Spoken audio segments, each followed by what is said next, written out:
येत्या गणेशोत्सवाच्या पार्श्वभूमीवर अमरावती महानगरपालिकेत नियोजनाची महत्त्वपूर्ण बैठक आयुक्त सौम्या शर्मा यांच्या अध्यक्षतेखाली पार पडली। या बैठकीत उत्सव काळातील सार्वजनिक व्यवस्थापन, मंडप परवानगी प्रक्रिया, स्वच्छता, वाहतूक व विसर्जन व्यवस्थेबाबत विविध निर्णय घेण्यात आले। यावेळी आयुक्तांनी नागरिकांना आणि गणेश मंडळांना अधिक सुलभ सेवा देण्यासाठी ऑनलाईन प्रणाली विकसित करण्याचे निर्देश संबंधित अधिकाऱ्यांना दिले। विशेषतः गणेशोत्सव मंडप परवानगीसाठी ऑनलाईन फॉर्म भरण्याची प्रक्रिया देखील या बैठकीत सविस्तरपणे सांगण्यात आली। ऑनलाईन फॉर्म मध्ये मंडळाचे नाव, आयोजकांची माहिती, मंडपाचा पत्ता, परवानगी आवश्यक असलेल्या शासकीय यंत्रणांची माहिती तसेच सुरक्षा व आपत्ती व्यवस्थापनासंबंधीची माहिती भरावी लागेल। आयुक्त सौम्या शर्मा यांनी निर्देश दिले की गणेश मंडळ नोंदणीसाठी ऑनलाईन सुविधा सुरू करावी, मंडप परवानगी अर्ज भरण्याची प्रक्रिया पूर्णपणे डिजिटल करावी,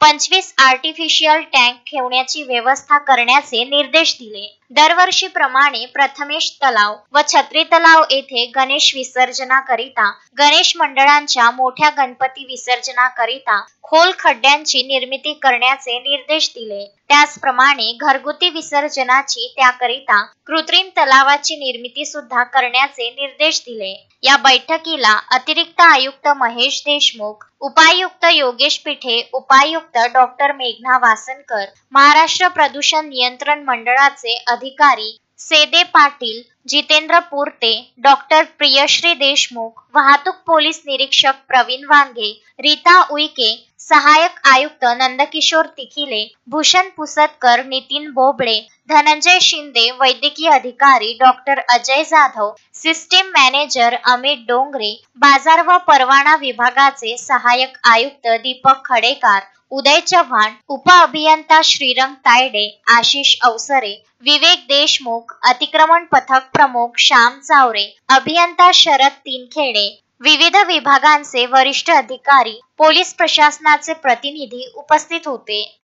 ही माहिती घेऊ शकते। जैसे समजा माझ्याकडे 291 तुमने बोला मुझे लास्ट ईयर 291 पंडालला आपण परमिशन दिला, त्यापैकी जर तुमच्याशी विचारला किती पीओपी आयडल्स होते आहेत का आपल्याकडे, नाही है। Only at the time of विसर्जन पता चलेगा वो। त्यामुळे हे सगळं घेणे फार आवश्यक आहे। पूर्ण माहिती घेऊ, पूर्ण त्यांची आयडलची हाईट काय आहे, किती मोठी पंडाल आहे, ही माहिती फक्त ही माहिती घेतल्यानंतरच मिळणार आम्हाला। अदरवाइज जब आपने ऐसे छोड़ दिया की आम्ही परमिशन दिली तर तुम्ही आपल्या स्तरावर पहा, तुम्हाला छोटा करायचा, मोठा करायचा, पण प्रत्येक मंडळची प्लॅनिंग, पंडाल जे लावतात त्यांची प्लॅनिंग 2-3 महिना अगोदर सुरू असतो। तर त्यांना ते पूर्ण माहिती, त्यांची मूर्तीची बुकिंग झाली, सगळं झाला, आता माहिती संकलित करावं लागेल। ठीक आहे, ठीक आहे। सिंपल पोर्टल राहील आणि या सिंपल पोर्टलच्या झोन मध्ये लॉग इन होणे पाहिजे। झोन ने जे परमिशन देत आहे सध्या असे काही तर प्रिंट आउट करून सही करून देत आहे, आम्हाला झोन मध्ये जे कॉमन फॉर्मॅट आणि यांचे डीएससी ने सही करून परमिशन देऊ, चालेल का? तो ऑनलाइन हम करेंगे आणि नंतर मग पोलीस कडे तर जाऊ शकता। पोलीस ऑलरेडी तुमचे महापोलीस म्हटले ना। Vidarbha news bureau, Amravati.